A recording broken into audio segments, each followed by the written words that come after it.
Welcome to the bird media. నేను మీ Pawan Krishnamurthy. Iran Israel వార్లో కీలకమైనటువంటి updates వస్తూనే ఉన్నాయి మనకి. అలాగే ఇజ్రాయెల్ మొట్టమొదటిసారిగా దెబ్బతింది అని కూడా అంటున్నారు. ఎందుకంటే ఇరాన్ ప్రయోగించేటువంటి క్షిపణులు ఏవైతే ఉన్నాయో, బాలిస్టిక్ కావచ్చు లేదంటే సూపర్సానిక్ కావచ్చు, ఇవన్నీ ఇజ్రాయెల్ ఐరన్ డోమ్ని, శత్రు దుర్భేద్యమైనటువంటి ఐరన్ డోమ్ని బద్దలు కొట్టాయి. వాళ్ళ వ్యవస్థ నాశనం అయిపోయింది అని చెప్పి వస్తున్నటువంటి వార్తలు. ఎందుకంటే ఇజ్రాయెల్ చాలా కీలకమైనటువంటి ఏర్పాట్లు చేసుకుంది. ముఖ్యంగా ఎటువంటి ఈ క్షిపణులు కానీ ఇవన్నీ కూడా ఇజ్రాయెల్ మీదకి రాకూడదు. ఎందుకంటే అక్కడ ప్రజలు కూడా చాలా యుద్ధం జరుగుతున్నప్పటికీ, మిసైళ్ళు కనిపిస్తున్నప్పటికీ గాల్లో వాళ్ళ పని వాళ్ళు చేసుకుంటూ వెళ్ళిపోతారు because of this iron dome. అలాగే వాళ్ళకు ఉన్నటువంటి ఆ యారో వ్యవస్థ, మొత్తం 3 అంచెల వ్యవస్థ శత్రు దుర్భేద్యంగా ఉంటుంది అని చెప్పి. ఇది కాకుండా బరాక్ మగేన్ అంటే మెరుపు కవచం అంటారు హిబ్రూలో వాళ్ళకి సంబంధించి, ఇది కూడా తీసుకెళ్లి మధ్యధరా సముద్రంలో వాళ్ళ యుద్ధ నౌకల దగ్గర ఏర్పాటు చేసింది ఈ క్షిపణులన్నింటినీ కూడా తిప్పికొట్టడానికి. సో వీటన్నింటినీ చాలా అతి చిన్న దేశమైనటువంటి ఇరాన్ బద్దలు కొట్టింది. సో అమెరికాకు కూడా ఒక రకంగా ఇది షాక్ అనే చెప్పుకోవాలి. ఎందుకంటే ఇరాన్ మీద దాడి జరగబోతోంది, నేను కూడా ఎంటర్ అవుతున్నానని చెప్పి ట్రంప్ ఆల్రెడీ చెప్పున్నాడు చాలా క్లియర్గా. తెహ్రాన్ని ఖాళీ చేయండి, తెహ్రాన్ మీద నేను ఖచ్చితంగా దాడి చేస్తున్నాను అని చెప్పి.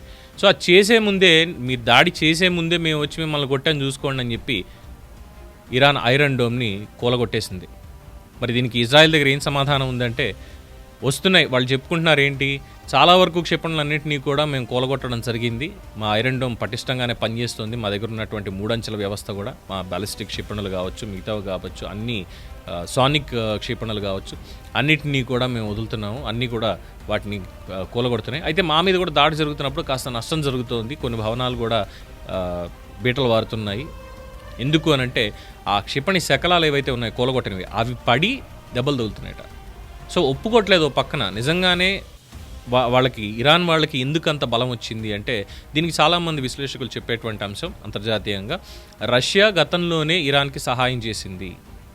సూపర్సానిక్ విమానాలు కావచ్చు, యుద్ధ విమానాలు కావచ్చు, అలాగే సూపర్సానిక్ ఈ క్షిపణులు ఇవన్నీ కూడా వాళ్ళు, ఫత్తా అనేటువంటి క్షిపణులు ఇవన్నీ కూడా వాళ్ళు డెవలప్ చేసుకోవడానికి అటు రష్యా కావచ్చు, చైనా కావచ్చు సహాయం చేశాయి. అలాగే ఇండైరెక్ట్గా అమెరికా కూడా ఇరాన్కి సహాయం చేసింది బిఫోర్ ఈ అణు చర్చలు కానీ ఇవన్నీ ముందుకు రాకముందు, అణు పరీక్షలు అవన్నీ కూడా రాకముందే ఇరాన్కి శత్రువుల నుంచి దాడికి, మిగతా వాళ్ళు ఎవరి మీదకి రాకుండా ఉండడానికి అమెరికా కూడా గతంలోనే సాయం చేసింది. ఈ చేసినటువంటి సాయంతో ఎవరికీ తెలియకుండా ఇప్పటికీ అటు ఆటం బాంబుకి మళ్ళీ రియాక్టివేట్ చేయడానికి, మళ్ళీ అణ్వాస్త్రాలు కలిగి ఉండడానికి చేస్తున్నటువంటి పరీక్షలు ఇవన్నీ ఒక ఎత్తు అయితే, శత్రువుల మీదకి దాడి చేయడానికి వీళ్ళ అమ్ముల పొదిలో ఉన్నటువంటి అస్త్రాలు ఇంకొక ఎత్తు.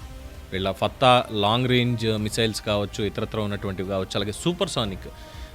కాస్ట్ పరంగా చూసుకుంటే చాలామంది చెప్పేటట్టు ఇజ్రాయెల్ దగ్గర ఉన్నటువంటివి వాళ్ళ కనీసం అన్నీ కూడా మినిమం 1 మిలియన్ నుంచి 3.5 మిలియన్ వరకు ఒక్కొక్క క్షిపణి కాస్ట్ అవుతుంది వాళ్ళు తయారు చేసుకోవడానికి.